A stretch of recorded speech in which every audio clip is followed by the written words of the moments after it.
الصلاۃ والسلام علیکہ یا سیدی یا رسول اللہ وعلی آلہ حضرات علماء کرام، معززین علاقہ اور صحافت سے وابستہ ہمارے دوست و حضرات اور تحریک لبیک پاکستان چکسواری آزاد کشمیر کے ذمہ داران و کارکنان، السلام علیکم ورحمۃ اللہ وبرکاتہ۔ سب سے پہلے میں تمام احباب کا اور بالخصوص صحافی برادری کا تہ دل سے مشکور ہوں کہ آپ نے ہمارے آج کے اس پروگرام کے اندر شرکت کی اور وقت نکالا۔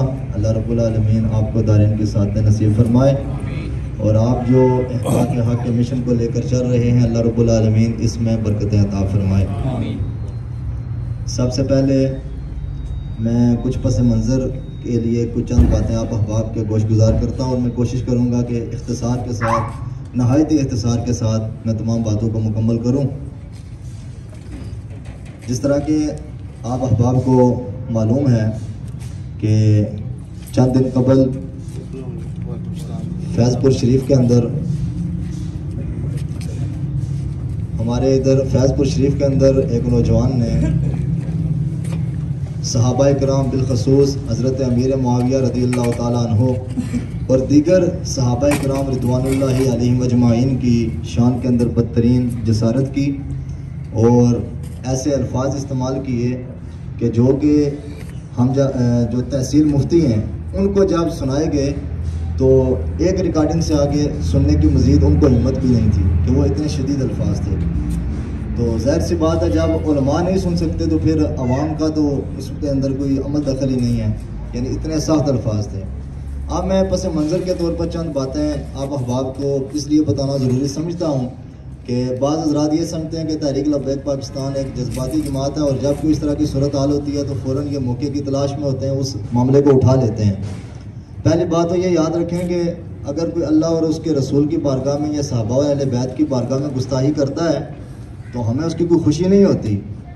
ہم تو کہتے ہیں کہ اللہ کرے ایسا بندہ پیدا ہی نہ ہو جو صحابہ اور اہل بیت یا حضور کے بارے میں کوئی اس طرح کے الفاظ استعمال کرے۔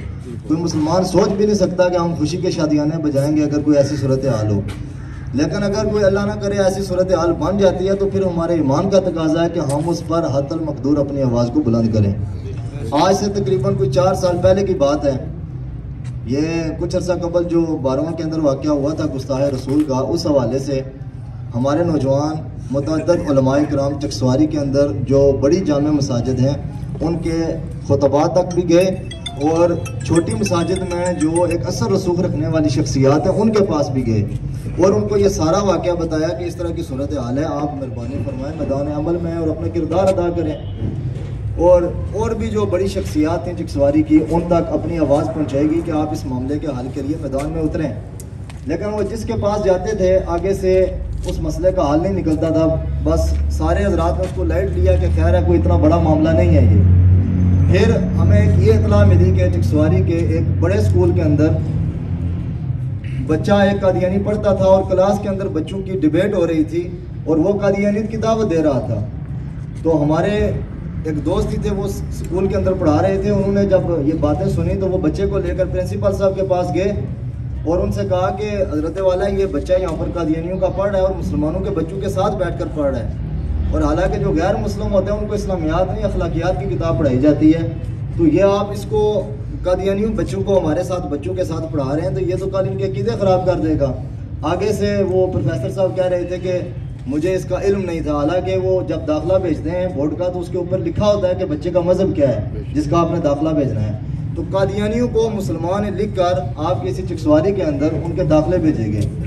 پھر جب وہ بات بھی ہم نے حکام بالا تک مختلف حضرات تک پہنچائی کہ آپ مہربانی فرمائیں، تو اب یہ آپ جو آپ کے نوٹ کرنے کی بات ہے وہ یہ ہے، ہمارے علم میں تو اتنی بات تھی کہ ایک قادیانی بچہ پڑھتا ہے، جب ہم نے وہ آواز پہنچائی تو آگے سے جواب یہ ملا کہ جناب ادھر قادیانی استاد پڑھاتے تھے، اب ہم نے ان کو نکال دیا ہے۔ تو مزید ہماری حیرت کی انتہا نہیں رہی کہ ہم تو یہ سمجھتے تھے قادیانی بچے ادھر پڑھتے ہیں، آپ تو یہ بھی سننے میں آ رہا ہے کہ قادیانی استاد بھی ادھر پڑھاتے رہے ہیں۔ تو یہ ساری صورتحال ہمارے لیے نہایت افسوسناک تھی۔ اس کے باوجود ہم نے علماء کرام سے عرض کی کہ آپ جمعے کے خطبوں میں کم از کم آخر کے جو 5 منٹ ہے وہ ختم نبوت کا عقیدہ بیان کریں تاکہ آنے والی نسلوں کو اس کا علم ہو سکے اور لوگ اس چیز سے بچ سکیں۔ بہرحال وہ معاملہ ہو گیا. اس کے بعد آپ کو پتہ ہے چکسواری کے اندر گستاخ رسول واصل جنم ہوا. اس کے بعد جو معاملات ہوئے اس کے بعد پھر ہم انہی حضرات کے پاس گئے اور جب چکسواری میں ایک میٹنگ بلائی گئی تو وہاں پر بے شمار ایسے معززین تھے جنہوں نے اعتراف کیا اس بات کا کہ بالکل جی یہ نوجوان ہمارے پاس آئے تھے اس مسئلے کو لے کر لیکن ہم نے ان کا مسئلہ حل نہیں کیا تو اب یہ پھر تشدد کا رستہ انہوں نے اختیار کیا. تو اب جو صورتحال یہ ہماری فیض پور شریف کے اندر بنی ہے اس حوالے سے ایک عرصے دراز تک یہ باتیں سامنے آ رہی تھی کہ اس طرح کی صورتحال بن رہی ہے. ایک جیلم کا وہ مرزا جیل میں ہے صحابہ کرام کے بارے میں وہ نعوذ باللہ مختلف الفاظ بولتا ہے. صحابہ تو دور وہ تو انبیاء کے بارے میں ایسے الفاظ بیان کرتا ہے جو میں ذرا آپ کے سامنے بیان نہیں کر سکتا. تو یہ جو لڑکا ہے اس کو بھی سمجھانے کی کوشش کی گئی. ان کے ایک عزیز ہی ہیں انہوں نے وہ ساری کتابیں بخاری شریف کی مسلم کی ان کے سامنے کھول کر بتائیں کہ یہ احادیث سے جو آپ صحابہ کرام کے بارے میں اس طرح کے الفاظ استعمال کر رہے ہیں یہ مناسب نہیں ہے. لیکن وہ آگے سے ہنس رہے تھے اور اس کا انہوں نے کوئی نوٹس نہیں لیا. اس چیز کو انہوں نے بالکل سمجھے کہ حساس سمجھا ہی نہیں ہے صحابہ کرام کے معاملے کو. اب جب یہ صورتحال بن گئی اپنی ذات تک کسی کا عقیدہ خراب ہو تو وہ ایک الگ بات ہے. جب وہ اپنے غلط عقیدے کا اعلانیہ طور پر پرچار کرے تو یہ بات ناقابل برداشت ہے.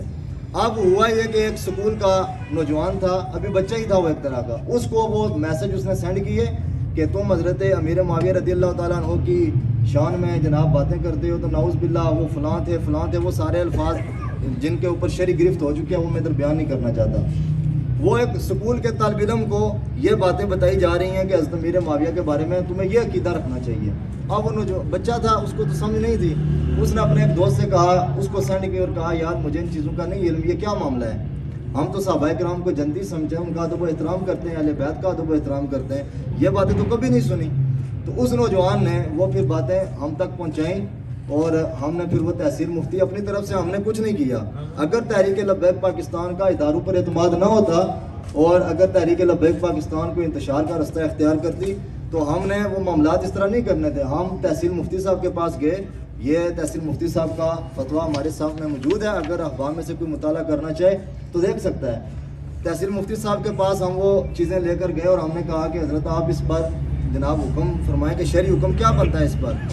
اب تحریک لبیک پاکستان دیکھیں اداروں کا رستہ اختیار کری. اگر تحصیل مفتی کے پاس ہم گئے تو ہم نے ایک ادارے کے پاس گئے ہیں کیونکہ انہوں نے اوپر ادارہ بٹھایا ہوا ہے. اس کو سننے کے بعد تحصیل مفتی صاحب نے اس میں لکھا ہے فتوے کے اندر کہ واقعتاً حضرت امیر معاویہ رضی اللہ عنہ اور دیگر صحابہ کی بدترین صراحتاً گستاخی کی گئی ہے. ایک ہوتا ہے اشاراتاً کنایاتاً کسی نے بات کی, صراحت کے ساتھ ان کا نام لے کر حضرت امیر معاویہ کی شان میں گستاخی کی گئی ہے اور واقعتاً یہ الفاظ قابل گرفت ہیں.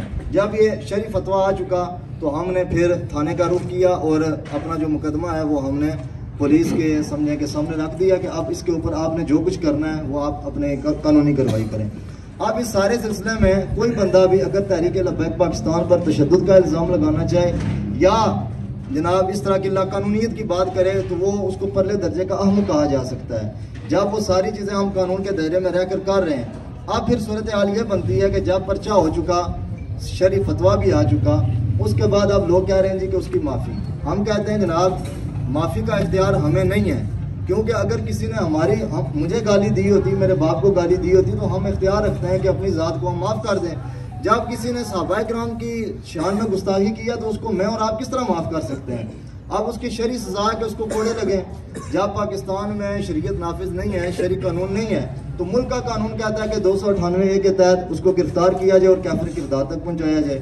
اب ہم جب شریعت بھی نافذ نہیں ہے تو ہم نے کہا جی ٹھیک ہے ملکی قانون کے مطابق جو سزا اس کی بنتی ہے اس کو سزا دیں. اب آپ سے بھی میرا سوال ہے کہ اس معاملے میں ہماری کس چیز کی غلطی ہے. ہم نے جو بھی رستہ اختیار کیا وہ قانونی کیا ہے. اس کے جتنا بھی گستاخانہ مواد ہے وہ آج سے نہیں جو آج سے قبل بھی واقعہ ہوا تھا چکسواری کا اس کا بھی گستاخانہ مواد موجود ہے. یہ کوئی مت سمجھے کہ اسی طرح اٹھا کر یہ ہوائی تیر چلائے جاتے ہیں. ہر چیز کا ثبوت ہمارے پاس موجود ہے اور ہم نے آج تک کوئی فیصلہ خود نہیں کیا. اس معاملے پر بھی شرعی مفتیان کرام کا فتویٰ موجود تھا. تو اب ہم جو عوام الناس ہیں آپ کے توسط سے صحافی برادری کے توسط سے ہم تک یہ پیغام پہنچانا چاہتے ہیں کہ دیکھیں جب اس طرح کا افسوسناک واقعہ پیش آ جاتا ہے اس کے بعد ہاتھ ملنے کا کوئی فائدہ نہیں ہے. جب ہم ایک عرصے سے میں نے آپ کو سامنے بیان کیا کہ 4 سال سے ہم یہ اذان دے رہے ہیں کہ جو بڑے لوگ ہیں آپ وقتی طور پر مختلف ناموں سے مذہبی ناموں سے سوشل ناموں سے آپ تنظیمیں بنائیں چکسواری کے اندر چلائیں. اگر وہ کسی